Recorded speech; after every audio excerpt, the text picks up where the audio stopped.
India اور پاکستان والے تو نہیں ہے پہاڑ، یہ سخت پہاڑ ہیں اور نوکدار پتھر ہیں، تو ان کے اوپر چڑھنا بہت مشکل ہوتا ہے۔ تو عامر بن فہیرہ پہاڑوں کے اوپر چڑھ جاتے، ایک پہاڑ کو چھوڑ کے دوسرے پہ، دوسرے کو چھوڑ کے تیسرے پہ، بہانے سے اسی پہاڑ کے اوپر پہنچ جاتے جہاں پر آقا علیہ الصلوۃ والسلام قیام فرما ہوتے۔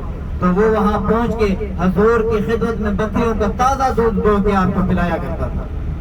تو صاحب یہ کتنی بڑی قربانی ہے۔ تو اسماء رضی اللہ تعالیٰ عنہا معصوم سی بچی صدیق اکبر کی، ان کی کیا قربانی ہے۔ تو صاحب معصوم سی بچی ہیں، اپنے گھر کے سارے کام کاج کیا کرتی تھی، صبح سے لے کے شام تک گھر کے برتن دھونے، کپڑے دھونے اور صفائی کرنی۔ میری مائیں بہنیں بیٹھی ہوئی ہیں، آپ کو معلوم ہوگا کہ گھر کے کام کتنے سخت ہیں موجودہ دور کے۔ اس دور کے اندر جب کوئی پانی بھی نہیں ہوتا تھا، اتنا وسائل نہیں تھے، سہولتیں نہیں ہوتی تھی، تو اسماء رضی اللہ تعالیٰ سارے کام کاج کیا کرتی تھی۔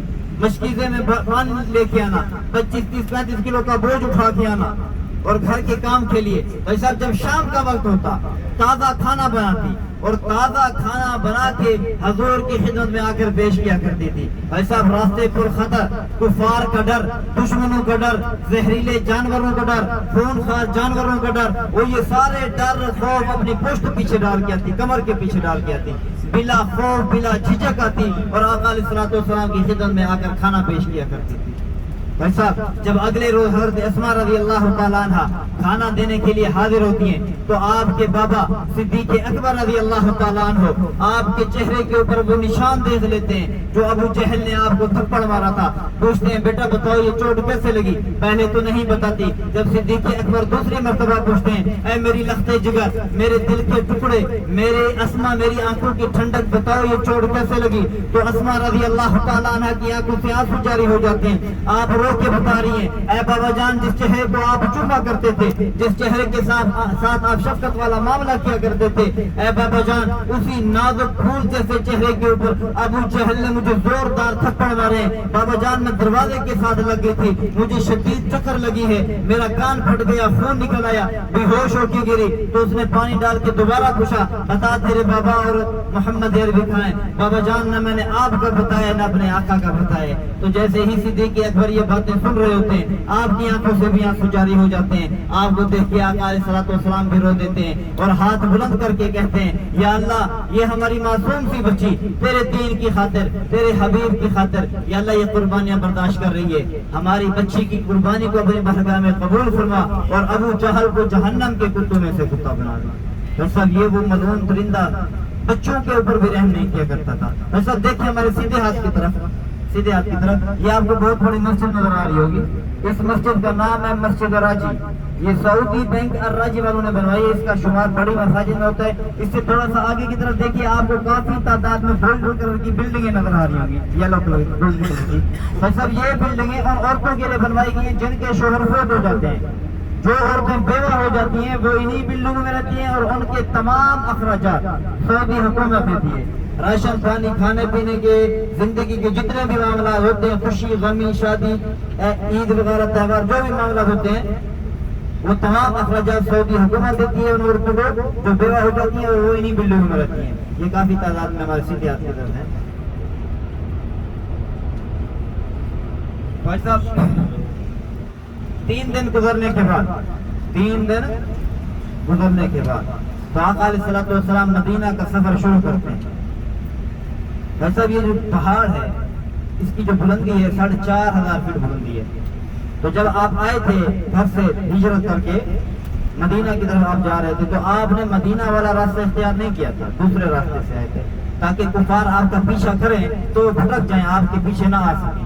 بھائی صاحب 3 دن گزرنے کے بعد آقا علیہ الصلوۃ والسلام مدینہ کا رخ کرتے ہیں، پہاڑ سے نیچے آتے ہیں تو مدینہ کا جو سفر طے ہے، بھائی صاحب یہ مدینہ کا جو سفر ہے مکہ سے مدینہ کا لگ بھگ 25 سے 30 دن لگتے ہیں، 1 مہینے کا سفر ہے۔ تو آقا علیہ الصلوۃ والسلام راہوں سے چل رہے ہیں تو راستے میں چٹیل میدان بھی آتے ہیں، پہاڑ بھی آتے ہیں، ریگستان بھی آتے ہیں، تو آقا علیہ الصلوۃ والسلام راہوں سے چل رہے ہیں تو صدیق اکبر رضی اللہ تعالیٰ عنہ کبھی حضور کے آگے چلتے ہیں، کبھی پیچھے چلتے ہیں، کبھی دائیں چلتے ہیں تو کبھی بائیں چلتے ہیں۔ حضور پوچھتے ہیں صدیق یہ کیا ماجرا ہے، کبھی تم میرے آگے آ جاتے ہو، کبھی پیچھے آ جاتے ہو، کبھی دائیں تو کبھی بائیں۔ فرماتے ہیں یا رسول اللہ میری کیا مجال میں آپ کی گستاخی کروں، آپ کے آگے چلوں۔ یا رسول اللہ جب مجھے ڈر محسوس ہوتا ہے کہ کفار آپ پر سامنے سے حملہ نہ کر دیں، اندیشہ ہوتا ہے مجھے، تو میں آپ کی ڈھال بن کے آپ کے آگے آ جاتا ہوں۔ اسی طرح یا رسول اللہ جب مجھے پیچھے کی طرف اندیشہ ہوتا ہے، خطرہ محسوس ہوتا ہے کہ کفار جھاڑیوں میں چھپے آپ پر حملہ نہ کر دیں، یا رسول اللہ میں آپ کی ڈھال بن کے آپ کے پیچھے آ جاتا ہوں۔ اسی طرح جب دائیں جانب خطرہ محسوس ہوتا ہے دائیں جانب، جب بائیں جانب خطرہ محسوس ہوتا ہے تو بائیں جانب آ جاتا ہوں۔ آپ کو نیند کرتے ہوئے مجھے بھی نیند آ جائے گی، آپ کو دیکھ رہا ہوں میں نیند کر رہے ہیں تو مجھے بھی نیند آ جائے گی۔ السلام بالآخر 25 سے 30 دن کے بعد مدینہ منورہ تشریف لے کر جاتے ہیں۔ تمام صحابہ کرام رضوان اللہ علیہم اجمعین آپ کا استقبال کرتے ہیں۔ حضرت ابو ایوب انصاری رضی اللہ تعالیٰ عنہ آپ کو درخت کی چھاؤں میں بٹھاتے ہیں، تکیہ لگاتے ہیں، بستر لگاتے ہیں، مشکیزے کا پانی پلاتے ہیں۔ فرماتے ہیں یا رسول اللہ آپ بڑی دور دراز سے آئے، بڑا لمبا سفر کر کے آئے، آپ کے پاؤں بھی سوج چکے ہیں۔ یا رسول اللہ آپ کے چہرے کے اوپر تھکاوٹ کے آثار بھی نمایاں نظر آ رہے ہیں، یا رسول اللہ آرام کیجئے۔ تو اتنی دیر میں حضرت عمر فاروق رضی اللہ تعالیٰ عنہ تشریف لاتے ہیں اور آ کر صدیق اکبر سے پوچھتے ہیں اے صدیق بتاؤ میرے آقا کے ساتھ تیرا سفر کیسا رہا، میرے آقا کو کیا کیا تکلیفیں برداشت کرنا پڑی، میرے آقا کو کیا کیا اذیتیں درپیش آئی، اے صدیق مجھے سارے کا سارا حال بتاؤ۔ تو صدیق اکبر رضی اللہ تعالیٰ عنہ سارے کا سارا حال بتا دیتے ہیں، گھر سے کب نکلے، کتنے بجے نکلے، گھر کے باہر کتنے لوگ اپنے ہاتھوں میں تلواریں اور نیزے پکڑے آپ کے باہر آنے کا انتظار کر رہے تھے، قتل کے منصوبے کے ساتھ کھڑے ہوئے تھے۔ پہاڑ تک پہنچے کافر، جتنے بھی کافر پہاڑ تک پہنچے، غار کے اندر جتنے دن رہے اور آگے جتنا سفر کیا مدینہ کی طرف روانہ ہوئے، سارے کے سارے حالات بتا رہے ہیں صدیق اکبر حضرت عمر فاروق رضی اللہ تعالیٰ عنہ کو۔ تو صدیق اکبر ایک نیکی بھی بتاتے ہیں عمر فاروق رضی اللہ تعالیٰ عنہ کو۔ کون سی نیکی؟ وہ نیکی جو صدیق اکبر رضی اللہ تعالیٰ عنہ نے آقا علیہ الصلوۃ والسلام کو اپنے کاندھوں پہ اٹھا کے پہاڑ کے اوپر لے کر گئے۔ تو جب یہ بات عمر رضی اللہ تعالیٰ عنہ کے کان میں جاتی ہے کہ صدیق فرما رہا ہے کہ میں نے آقا کو اپنے کاندھوں پہ اٹھا کے پہاڑ کے اوپر لے کر گیا، تو عمر اسی وقت اپنے دونوں ہاتھ جوڑ کے گھٹنے ٹیک کے کہتا ہے اے صدیق میری زندگی کی ساری نیکیاں لے لے، مجھے یہ ایک نیکی دے دے جو تو نے آقا کو اپنے کاندھوں پہ اٹھا کے پہاڑ کے اوپر لے کر گیا، مجھے یہ ایک نیکی دے دے۔ تو صدیق اکبر کیا فرماتے ہیں اے عمر میرے پاس یہی ایک نیکی ہے، اگر تجھے دے دوں میرے پاس کیا بچے گا۔ حالانکہ صدیق اکبر کی نیکیاں اتنی ہیں اگر ہم آسمان کے تارے گنے کم پڑ جائیں گے، صدیق کی نیکیاں کم نہیں ہوں گی۔ ہاں ہمارے حضور کے ساتھ آپ کی وفائیں آسمان کے تارے زمین کے ذرات گنے کم پڑ جائیں گے، صدیق کی وفائیں کم نہیں ہوں گی۔ تو وہ صدیق کہہ رہا ہے ایک مرتبہ جنگ کا ماحول تھا، جہاد کا ٹائم تھا، تو آقا علیہ الصلوۃ والسلام مال جمع کر رہے تھے صحابہ کرام سے جہاد کے لیے۔ تو ایک صحابی آتا ہے مال جمع کرا کے چلا جاتا ہے، دوسرا آتا ہے، تیسرا آتا ہے، حضرت عمر فاروق رضی اللہ تعالیٰ عنہ آتے ہیں۔ آپ پوچھتے ہیں عمر کتنا مال لائے ہو؟ فرماتے ہیں یا رسول اللہ آدھا آپ کے لیے لایا ہوں، آدھا اپنے بیوی بچوں کے لیے چھوڑ کے آیا۔ صدیق اکبر کی باری آئی، صدیق کتنا مال لائے ہو؟ فرماتے ہیں یا رسول اللہ گھر میں جو کچھ تھا سارے کا سارا لے کے آیا ہوں، پیچھے آپ کو اور اللہ کا نام چھوڑ کے آیا۔ وہ صدیق کہہ رہا ہے میرے پاس ایک نیکی ہے، تجھے دے دوں میرے پاس کیا بچے گا۔ اچھا نیکی مانگ کون رہا ہے؟ کون مانگ رہا ہے؟ وہ مانگ رہا ہے جسے خود نبی نے ہاتھ اٹھا کے اللہ سے مانگا تھا یا اللہ عمر عطا کر دے، اسلام کو طاقت مل جائے گی۔ وہ عمر ایک نبی کی مراد ہے، عمر ایک ہوتا ہے نا مرید، جو چل کے آئے اسے مرید کہا جاتا ہے، اور جس کی خواہش کی جائے اللہ یہ میرا ہو جائے، کاش یہ کبھی میرا بھی ہوگا، تو اسے مراد کہا جاتا ہے۔ ہمارے نبی کی مراد ہے عمر، وہ گر گرا کے نیکی مانگا۔ عمر وہ عمر جن کے آگے سے شیطان بھاگ جاتا تھا کہ عمر آ رہا ہے، وہ عمر جن کا نام سن کے کیسر و کسرا کانپتے تھے، 22 لاکھ مربع کلومیٹر سے بھی آگے دشمن کانپتے تھے، وہ عمر جن کے خط لکھنے سے بند دریا خشک دریا بھی چل پڑتے تھے، وہ عمر گر گرا کے نیکی مانگ رہے۔ بھائی صاحب حضرت عمر فاروق رضی اللہ تعالیٰ عنہ ہائے حد حرم کچھ دیر کے بھائی صاحب جیسے ہم یہ پلر کراس کریں گے ہم حدود حرم سے باہر آ جائیں گے، یہ ہماری حد حرم دکھاؤ۔ تو ابھی ہم حدود حرم سے باہر آ چکے ہیں۔ بھائی صاحب یہ پلر کیوں لگائے گئے ہیں؟ آپ نے طواف کیا ہوگا، طواف کے دوران جسے ہم سلام کرتے ہیں، ہاتھ کے ساتھ اشارہ کرتے ہیں، چومتے ہیں حجر اسود، تو سب جب وہ جنت سے زمین پہ آیا اور خانہ کعبہ میں نصب ہوا تو یہ دودھ کی طرح سفید اور نور کی طرح روشن تھا، اور جب یہ نصب ہوا تو جہاں تک اس کی روشنی گئی وہاں تک حدود حرم رکھی گئی تھی، تو غالباً یہاں تک اس کی روشنی، چاروں جانب اتنے ہی فاصلے کے اوپر حدود حرم کی یہ پلر لگائے گئے ہیں، یہاں تک ان کی جو ہے روشنی آئی تھی۔ ہمارے سیدھے ہاتھ کی طرف دیکھیں، آگے کی طرف یہ آپ کو بہت بڑی مسجد نظر آ رہی ہوگی، یہ یونیورسٹی ہے، اس کا نام ہے جامع ام القرا، جامع ام القرا۔ دنیا بھر سے جتنے بھی مسلمان سعودی عرب میں تعلیم حاصل کرنے کے لیے آتے ہیں، حافظ قرآن بننے کے لیے، قاری بننے کے لیے، عالم بننے کے لیے، مفتی بننے کے لیے، ڈاکٹر، انجینئر بننے کے لیے بھی وہ اسی یونیورسٹی کی۔ تو اس دور کے ماشاءاللہ ابھی جس کے ساتھ آپ آئے ہیں النور قادری صاحب، جو بڑے قادری صاحب ہیں، وہ اسی یونیورسٹی سے فارغ التحصیل ہیں، تو ان کے لیے دعا کریں اللہ ان کی عمر دراز فرمائے، اور اللہ تعالیٰ ان سے ایسے ہی حجاج کرام کی خدمت لیتا رہے، اور اللہ تعالیٰ ان کی تمام معاملات کی حفاظت فرمائے۔ قادری صاحب کی ان کی، یہ ہمارے بھائی بھی بیٹھے ہوئے ہیں، دونوں بھائی ہیں ماشاءاللہ، اللہ تعالیٰ رضی اللہ تعالیٰ، ان کے دور کی بات ہے، مشہور ہو گئے، شاید آپ نے سنا ہوگا، آپ امیر المومنین تھے، خلیفہ تھے، تو ان کے دور کے اندر ایک واقعہ پیش آیا،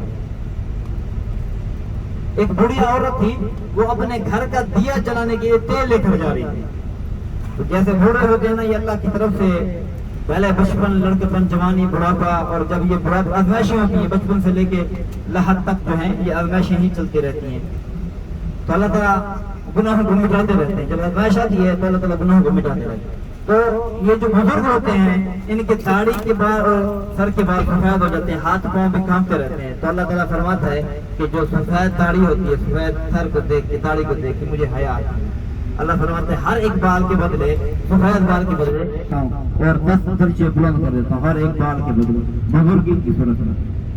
ایسا وہ بڑھیا جا رہی تھی تیل لے کے، ہاتھ پاؤں کانپ رہے تھے اس کے، تو تیل اس سے چھوٹ گیا، زمین پہ گرتا ہے، زمین وہ تیل جذب کر لیتی ہے، کہاں سے خریدے تھے۔ بھائی صاحب دیکھیں ہمارے سیدھے ہاتھ کی طرف آگے والی سائڈ پہ آپ کو یلو کلر کا ایک بورڈ نظر آ رہا ہوگا، پیلے کلر کا، اس کے اوپر لکھا ہوا ہوگا بدائے عرفات، نیچے انگلش میں لکھا ہوا عرفات سٹارٹ ہے۔ تو سر جیسے ہم یہ کراس کریں گے ہم اللہ تعالیٰ کے رحمت بھرے میدان، میدان عرفات میں داخل ہو جائیں گے۔